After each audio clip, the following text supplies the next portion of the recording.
बिस्मिल्लाहिर्रहमानिर्रहीम। अस्सलाम वालेकुम नाज़रीन, मैं हूँ महरीन सब्तैन, देख रहे हैं आप मेरा यूट्यूब चैनल। नाज़रीन, मुरीद के से मेरे रिपोर्टर्स ने एक ख़बर मेरे साथ शेयर की है। वो ख़बर जो है वो हमारे ख़ानदानी निज़ाम की अक्कासी करती है, जहाँ पर सास ससुर, बड़ी माज़रत के साथ बहुत प्यारे रिश्ते हैं। सास ससुर जब माँ बाप की तरह ट्रीट करते हैं तो बहुत ही प्यारे रिश्ते हैं, लेकिन जब वहाँ पर जेलसी का अंसर आ जाता है, अना की चीज़ें आ जाती हैं कि हमने लड़की वालों के साथ ये नहीं करना, तुम ऐसे नहीं बोलोगे उसके साथ, तुम उसके साथ ऐसे नहीं चलोगे, तुम उसके घर वालों को अच्छे से नहीं मिलोगे, वहाँ पर जाकर चीज़ें फिर बहुत ख़राब होती हैं। यहाँ तक ख़राब होती है कि इंसान अपना घर अपने ही हाथों से बर्बाद कर लेता है।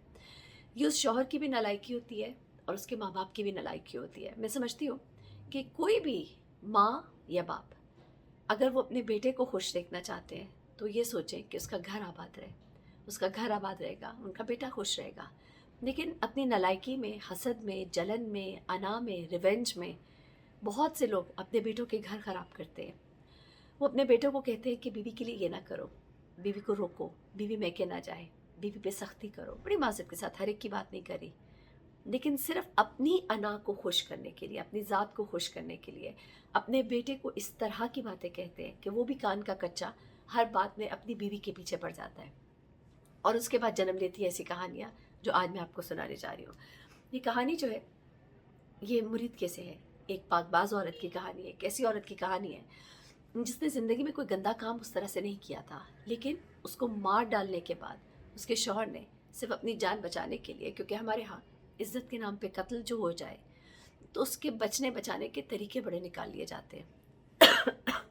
माजरत, इस शख्स ने भी अपनी बीवी को कत्ल किया। कत्ल करने के बाद उसके ऊपर गंदे इल्ज़ाम लगा दिए। लेकिन ना सिर्फ ये कि अहले इलाका ने उस लड़की की पाकीज़गी की गवाही दी, बल्कि पुलिस वालों ने भी उस ख़ानदान की और उस लड़की की पाकीज़गी की गवाही दी। माज़रत के साथ थोड़ा गला ख़राब है, इसी मुझे बीच में पॉज़ लेना पड़ा। ये शख्स, इसका नाम हैदर है और हैदर के शादी को 4 साल हो गए और 2 बच्चे भी हैं इसके। 20,000 महाना कमाता है। आपको पता है कि इस 20,000 में आजकल के ज़माने में गुजारा करना कितना मुश्किल होता है, लेकिन ये औरत इसके साथ गुजारा कर रही थी, इसके बच्चों को पाल रही थी। इसी औरत की बड़ी बहन इसी शख्स के बड़े भाई से ब्याही गई थी। उसके बाद इसकी बड़ी बहन को तलाक हुई और वो अपने घर चली गई। उसके बाद इन दोनों ख़ानदानों में दूरियां आई, लेकिन अभी छोटी बहन जो है इसके घर थी मौजूद।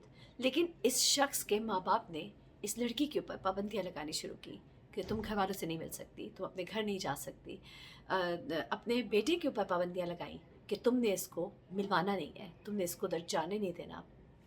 और घर में हर वक्त एक टसल का माहौल, एक लड़ाई झगड़े का माहौल बना रहता था। ऐसे में इसी लड़की के भाई की शादी थी। ज़ाहिर सी बात है, आपको पता है कि जब भाई की शादी हो, बहनों के बड़े अरमान होते हैं और अपने ही घर की शादी में बहन ना जाए, कैसे हो सकता है? बड़ी तकलीफ़ होती है। इस लड़की ने अपने शौहर से कहा कि आपका जो भी मसला मसाइल है, मुझे मेरे भाई की शादी में जाने दो। इसके शौहर ने इसको रोका। घर में लड़ाई झगड़ा हुआ और उसके बाद फाइनली जब इस लड़की की बस हो गई, क्योंकि बहुत अरसे से इसके ससुराल वाले इसके ऊपर जुल्म कर रहे थे, जब से इसकी बहन जो है तलाक के बाद अपने घर चली गई थी। आखिरकार जब इसकी बस हुई तो इसने अपने दोनों बच्चे लिए और अपने माँ बाप के घर चली गई। इसने अलबत्ता अपने शौहर को ये ज़रूर कहा कि मैं वापस आऊँगी, लेकिन शादी के बाद आऊँगी। इस शख्स की अना बुरी तरह मजरूह हुई। इसके माँ बाप ने इसको बहुत बुरा भला कहा, इसको लान तान किया कि तुम्हारे मुंह पे जूता मार के चली गई। नहीं थी पसंद तो तलाक दे देता, नहीं थी पसंद ना साथ रहता। लेकिन इस जालिम शख्स ने ये सोचा कि मैं अपनी नाकुंची करूं, अपने माँ बाप को मैं तसल्ली दूं, उन्हें पता लगे कि मैं कितना फर्माबरदार बेटा हूँ, मैं कितना गुनाहगार बेटा हूँ, मैं कितना घटिया इंसान हूँ कि मैंने सिर्फ अपने माँ बाप को खुश करने के लिए अपने बच्चों की ज़िंदगी बर्बाद कर दी। अच्छा, अब ये शख्स क्या है, ये क्या कहता है, ज़रा सुन लीजिएगा, फिर मैं आपको बताती हूँ कि इसने किया क्या। इसका नाम हैदर है, उम्र 24 साल है, 4 साल इसकी शादी को हो गए। ये कहता है कि मेरी शादी लव मैरिज थी, ये मेरी कज़न थी, यानी मेरी मामों की बेटी थी। 1 साल तक हमने इंतज़ार किया, उसके बाद मेरा रिश्ता हो गया। इसकी बड़ी बहन भी मेरी भाभी थी, लेकिन उसने तलाक ले ली थी। 3 बच्चे उसके भी हैं। अब ये शख्स कहता है कि मेरी बीवी के नाजायज़ ताल्लुकात थे, इसलिए मैंने इसे कत्ल किया। मेरा प्लान इसको कत्ल करने का नहीं था, बस मुझसे बर्दाश्त नहीं हुआ। ये कहता है कि ये अपने माँ बाप के घर चली गई थी, मैं इसे लेने गया तो इसने आने से इनकार कर दिया। उसने कहा कि मैं अभी नहीं आऊँगी, बाद में आ जाऊँगी, किसी के भी साथ आ जाऊँगी। अब ये खुद से स्टोरी बना रहा है, कहता है मुझसे ये बात बर्दाश्त ना हुई। अब वो कहता है कि इसके भाई की शादी थी, वो इसलिए वहाँ थी। हमारे घर से कोई भी नहीं गया, इसके बाप ने मुझे समझाया भी, लेकिन मुझे बहुत गुस्सा था। अच्छा, अब लड़की का बाप है ना, बेशक उसकी एक बेटी को तलाक हो चुकी है, दूसरी बेटी के घर को बचाने के लिए वो अपने दामाद को बता भी रहा है कि शादी हो जाएगी, वो वापस आ जाएगी। लेकिन ये शख्स जो है, ये गुस्से में पागल हो गया। इसकी अना बुरी तरह मजरूह हुई, क्योंकि इसने अपने माँ बाप को दिखाना था, अपने रिश्तेदारों को दिखाना था कि मैं बड़ा फन्ने खान हूँ। मेरी बीवी तो अपने भाई की शादी तक पे नहीं जा सकती, क्योंकि इस ख़ानदान से हमारी नहीं बनती, जो सगा मामू है उसका।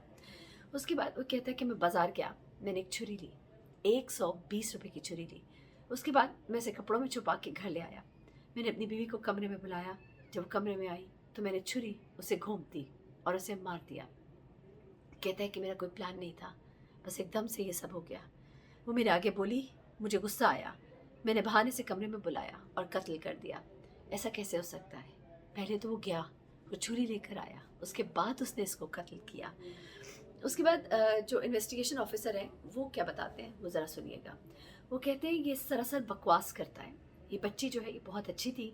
इसके मोहल्ले वाले बताते हैं कि ये लड़की बहुत अच्छी लड़की थी, इसका किसी से कोई ताल्लुक़ नहीं था, बाकिरदार लड़की थी। इसके भाई की शादी थी। इसकी बहन की तलाक के बाद से इसके ससुराल वाले इस बच्ची को अपने मैके नहीं आने देते थे। इस बच्ची की माँ अपने कुछ रिश्तेदारों के आगे रो कर ये कहानी भी सुनाती रही कि हम अपनी बेटी की शक्ल देखने को तरस गए हैं। इसका शौहर इसको आने नहीं देता, वो अपना घर बसाना चाहती है, इसलिए वो आती भी नहीं। लेकिन अब जो करीबी रिश्तेदार हैं वो बताते हैं कि जब वो घर आई थी तो माँ खुश भी बहुत थी, लेकिन दिल को उसके धड़का भी लगा था, कहीं कुछ हो ना जाए, कि दामाद जी बड़े गुस्से वाले हैं। और फिर वही हुआ जो उसकी माँ को धड़का लगा हुआ था। अच्छा, वो जो इन्वेस्टिगेशन ऑफिसर है वो बताते हैं कि लड़की के गले में छुरी थी, घोंपी हुई थी, उसके बाजू पे निशान थे और टांग पे भी निशान थे, गोया उसको मारा पीटा गया है। उसने ये बाकायदा प्लान बनाया, इन्वेस्टिगेशन ऑफिसर कहते हैं, छुरी लेकर आया, बहाने से घर वालों को बाहर भेजा, खुद कमरे में बुलाया, छुरी के साथ इस मासूम लड़की पर वार किए और वहाँ से भाग खड़ा हुआ। उसके बाद वो कहते हैं कि हमने तमाम शवाहिद वहाँ से इकट्ठे किए, हमने इसको पकड़ लिया। पहले तो वो इस लड़की के ऊपर गलत इल्ज़ामात लगाता रहा, लेकिन उसके बाद उसने ये ज़रूर कहा अपने बयान में कि ये मेरी बीवी थी, इसका क्या हक़ था कि मेरी इजाज़त के बगैर वो अपने भाई की शादी पर जाती। ठीक है, शौहर का हुक्म मानना ज़रूरी है, दीन हमें यही सिखाता है, लेकिन शौहर को भी सिखाता है। ये दोनों तरफ से मामला चलता है। अल्लाह ने जहाँ पर औरत को हुक्म दिया है कि वो मांगे इजाज़त, वो उसका ख्याल रखे, लेकिन साथ ही मर्द को भी बहुत से काम आते हैं, किस तरह से उसका ख्याल रखना है, नान नफ़का, उसकी ज़रूरियात, तमाम चीज़ें। लेकिन आप अपना तो कोई काम नहीं करते, लेकिन दूसरे से हर चीज़ एक्सपेक्ट करते हैं। और इस शख्स की बेशर्मी की हद देखिए कि अपने ही बच्चों की माँ के ऊपर गंदे इल्ज़ामात, सिर्फ़ और सिर्फ अपनी जान बचाने के लिए। इस शख्स ने तो ये भी ना सोचा कि मेरे 2 मासूम बच्चे जो 1 और 2 साल के हैं, वो माँ के बगैर क्या करेंगे। ये कत्ल करके फ़रार तो हुआ, लेकिन बहुत जल्द पकड़ा गया, क्योंकि कातिल अपना निशान भी छोड़ देता है। और ऐसी बात नहीं है कि इंसान पकड़ा नहीं जाता, पकड़ा ही जाता है आखिरकार। वो कहते हैं ना कि 100 दिन चोर के 1 दिन कोतवाल का। एनीवे, मज़ीद इस केस पे जो अपडेट्स होंगी आपको दूँगी। अपना बहुत ख्याल रखिएगा। अल्लाह हाफ़िज़।